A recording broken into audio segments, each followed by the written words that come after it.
One of the biggest tips in Monster Hunter Wilds is always eat a meal before you go out on a hunt. But which meal do you eat exactly, as there are tons of combinations with various ingredients? So in this video, we'll be doing a complete breakdown of meals in order for you to figure out which one you need on your hunts. Let's break it down. Let's start off with the two things that you can grill in this game. You have the options to grill a meal and options to grill meat. The first one we'll talk about is grilling meat specifically. Now, raw meat is an item you get from certain small monsters in the game. This raw meat is going to be really important for turning into a well-cooked steak. In order to do this, what you have to do is take the raw meat, put it on your portable BBQ, and then start to cook it. Now, as your character is cooking it, he's then going to turn it to another side. And once it's on the other side, you're then going to immediately stop it from being cooked the moment you see a coloration difference. Once that happens, you'll then enter a little mini game where you have to cut along the sides. If you do that mini game correctly, you'll end up with 12 well done steak. Now, these steaks can be used for increasing your health and increasing your stamina, and you can carry a total of 5 with you at all times in your inventory. Now that we got that out the way, let's talk about the real important chunk of this video,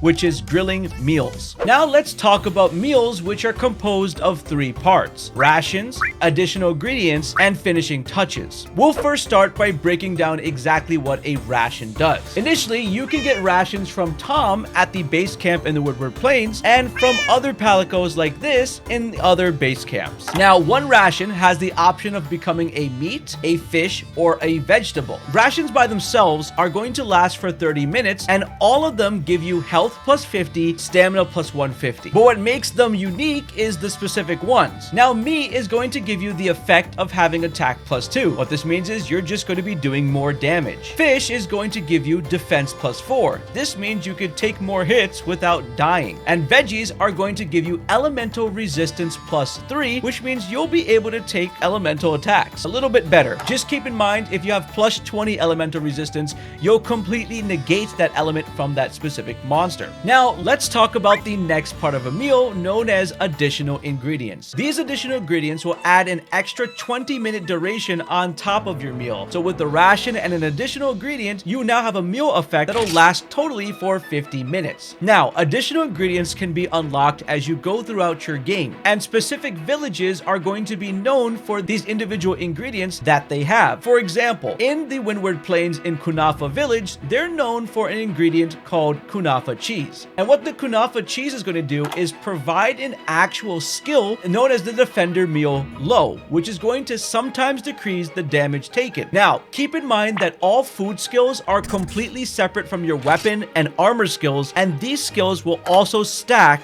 with those. So you never have to worry about anything overlapping. As you enter high rank, you'll then come across Sharp Kunafa cheese, which is going to give you the skill Defender Meal High, which is going to often decrease damage taken. If you have noticed, there is a low end of every single additional ingredient as well as a high end. The ways to obtain these additional ingredients can be from completing quests, but the most consistent way of getting one is from doing trades with someone in a village known as the item trader. These item traders typically are going to ask you for specific items that you can find in that region. All those question marks and mystery items that you are like, what do these do, at the bottom of your gather map menu when you scroll down, those are what you're going to be trading for, those specific items. We'll get into trading in another video, but that's the logistics of how this one specifically works. Let's talk about the next items, which is going to be great if you are someone who uses a lot of stamina in your fighting. Now, when you move around or dodge in stamina, or if you are someone who uses the dual blades or the bow, this ingredient is going to be really important to use. This is the Drool Shroom. Drool Shrooms are going to reduce stamina depletion during evading, and the high rank version of that is going to be known as the Deli Shroom,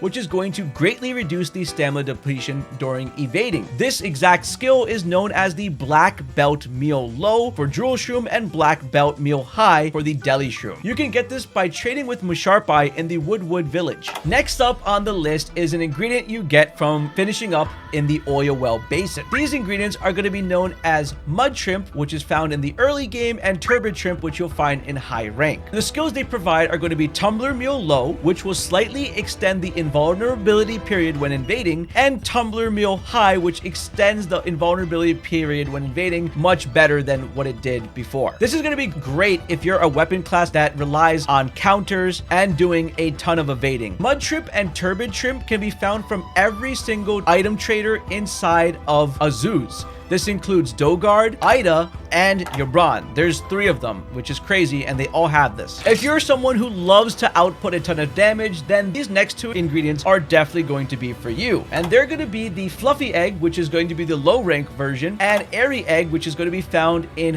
high rank. These specific meals give you a skill known as Caprice Meal Low, which is going to repeatedly activate a temporary attack boost, and the Airy Egg is going to give you Caprice Meal High, which is going to repeatedly activate large temporary attack. You can trade this with an NPC named Seka, who is found in Suja. Now, this one is one of my favorite meals in the game because it's almost like a last stand, like you're not done yet kind of meal. And these ingredients are known as the Silled Garlic and the Specialty Silled Garlic, which is going to be obtained from the trader named Ren in Silled. Now, the skill that this provides is known as Moxie Meal. Now, Moxie Meal Low is going to prevent fainting 1 time when damage exceeds your remaining health. So basically, if the monster knocks you all the way down, you don't faint thanks to Moxie Meal. And the higher quality one, which is the Specialty Silled Garlic, this one, when a monster hits you to 0, is going to prevent you from fainting, and on top of that, you're going to get healed. So if you're someone who might be throwing in a multiplayer hunt, this is probably a really good one to keep on you and eat at all times. Now let's move on to the 3rd part of our meal, known as the finishing touches. All finishing touches are going to add an elemental resistance +5 and are also going to come with their own unique skills. Let's talk about some of these ingredients. Wild herbs are going to have the skill Immunizer Meal, which is going to lessen the effects of various ailments that you get. Example, poison, sleep, etc. You'll be able to get this wild herb from NPC traders like Musharpai and Gaudy Dog in the Woodwood Hideout. Eastern Honey is probably the most accessible ingredient in the game because you can always find these during plenty season from giant vigor wasps. Just take a look at this, capturing it, and boom, look at all that Eastern Honey. You can also get this by trading with Gaudy Dog and Ren. The skill that it provides is Medic Meal, which is going to increase the amount of health recovered when you're healing. The next finishing touch is the Monster Chili. Now, what the Monster Chili is going to do is exactly what it says. It's going to give you the effect known as Sizzling Meal, which is going to negate effects of hot or cold climates and increase the defense there. This means you don't have to use any armor skills that do that same effect or have to drink a cold drink or a hot drink. You're set. This does the job for you. You can get the monster chilies from these traders, Kalama, Gaudy Dog, or from Ida. Also, you might sometimes have a chance of getting it from a fiery sandpepper, so be on the lookout for that. The next finishing touch is going to be Jeweled Mullet Robe. This is going to provide you with the effect known as Swimmer Meal. What this does is increase attack when wet. You can think of this as being used in scenarios when you're fighting monsters like Uthduna, who's always swimming around and splashing water everywhere. You can obtain these by trading with Musharpai and Gaudy Dog in the Woodwood Hideout. The next finishing touch is Wild Seed Oil, and what this does is give you the skill known as Specialist Meal. This is going to increase the potency of abnormal status effects that you inflict upon monsters. So great if you're using status attacks on your weapons, not to be confused with elemental attacks. The traders that you can get this from are from Gaudy Dog and Yabran. Truffle de Conga is a very interesting finishing touch. This is going to give you something known as Gatherer Meal, which is going to increase the number of resources per gather of bones or other gatherables. You could think of combining this with maybe one of your botanist builds or with one of your geologist builds to get more goodies. You can get this by trading with Rogue. So let's say you exactly wanted to build a specific meal. You would go into custom meals, and let's say I wanted to focus on a very heavy attack meal, right? So I would grab my meat, which would give me the +2 attack. The additional ingredient that I would go for would be one that has to deal with attack. So if I'm in the early game, I'd pick a Fluffy Egg, which is going to give me that repeatedly activating temporary attack boost with the Caprice Meal skill. I'd click on that, and my finishing touches would be dependent on where I'm going. If I'm in combat, I'm obviously not going to be touching a Truffle de Conga, but let's say I'm going to actually fight Uthduna for some reason in the water area. Well, by doing this Swimmer Meal, I've now maximized my attack for that specific fight. Maybe I'm going for a build that's more tanky and I want to, be safe when it comes to fighting an enemy. enemy. So I would first start off by picking a fish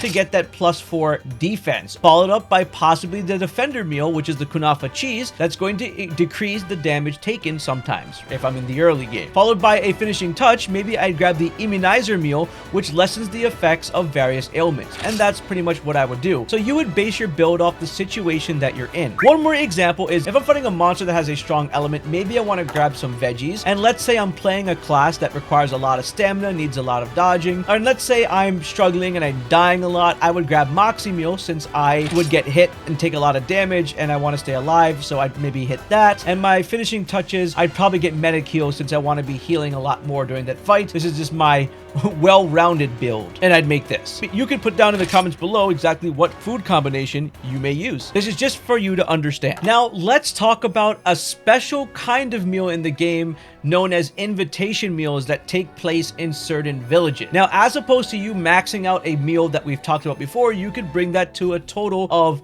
50 minutes. However, when it comes to Village Feast, this is going to be something that lasts for completely 60 minutes or 1 hour. Now, naturally in the game, you're going to get these meals that happen in cutscenes as you progress. However, to get these meals outside of just the main story, they're going to be randomly happening on your map when the day changes. You'll see this icon that's located right over here on your map for the specific village you have to go to, and that's where you'll talk to the specific NPC that'll then want to share a meal with you. Just always be on the lookout for this. The first village feast that you come across in your game is going to be from the village Kunafa from Yasai's house. Now, all village feasts are going to give you 50 health, 150 stamina, 5 attack, 10 defense, 10 elemental resistance, which is a lot. These are great, so whenever they pop up, you most likely want to grab this as it gives you more status effects for yourself. Kunafa's meal has 3 skills. Lucky meal, that most likely is going to increase the number of reward items you receive at the end of a quest. Insurance meal, which every meal has this, by the way, which is the first cart in a hunt does not count against you. If you want to know what happens, I fought this specific monster here.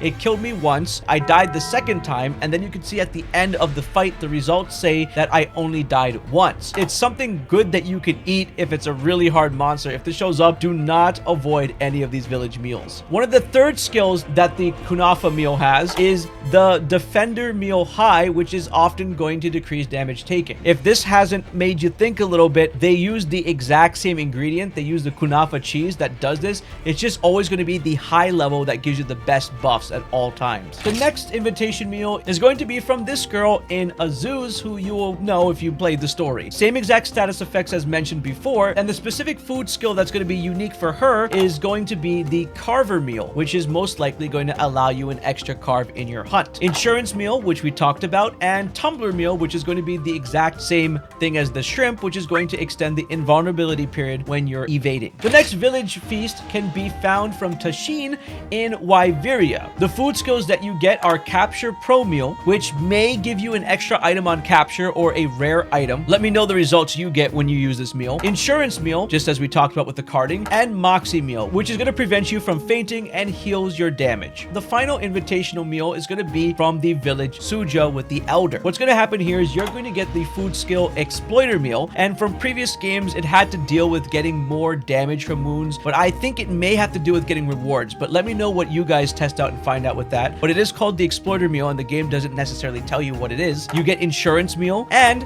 the Caprice meal, which repeatedly activates a large temporary attack. Now, you may notice that when you make a complete meal that you're getting these additional extra meals that show up. For example, I currently have a meal effect active right now, and you can see that my food skills are Moxie meal and Medic meal. However, there's 2 extra food skills here that says Iron Carver meal and Trainer meal. Now, these last 2 ones are always going to be completely RNG that show up at all times. So whenever you make a full meal, you'll get different ones. If you want to know the ones that could show up, things like Piping Hot meal shows up, and in previous games that would increase the health and stamina. Fortune Hunter meal, which increases extra zenny at the end of a hunt. Top Cat meal, which is completely new. Balance meal and Break Time meal are new ones in this game. Bulldozer meal will help increase attack power when you strike right after an attack is deflected. Escape Artist meal usually decreases stamina depletion when fleeing from a large monster by 50%. The Fisher meal is going to increase the likelihood that fish will bite. Better Fishing slashing pretty much is what happens with this one. Iron Carver Meal, when you're obviously carving up a monster, you won't get knocked back when you're farming. But I think one of the best ones in the game are going to be Trainer Meal, which is going to speed up your Palico's growth. This is huge if you want to level up your Palico, and you could kind of manipulate meals non-stop over and over again until you get this specific one, so your Palico levels up a lot faster. Obviously, all the meals I mentioned will probably be data mined and listed out on the internet,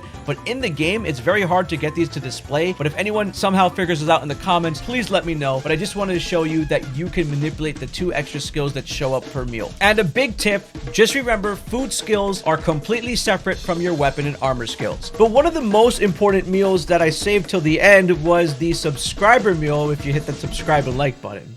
And you can check out this video here because it'll help you out a lot.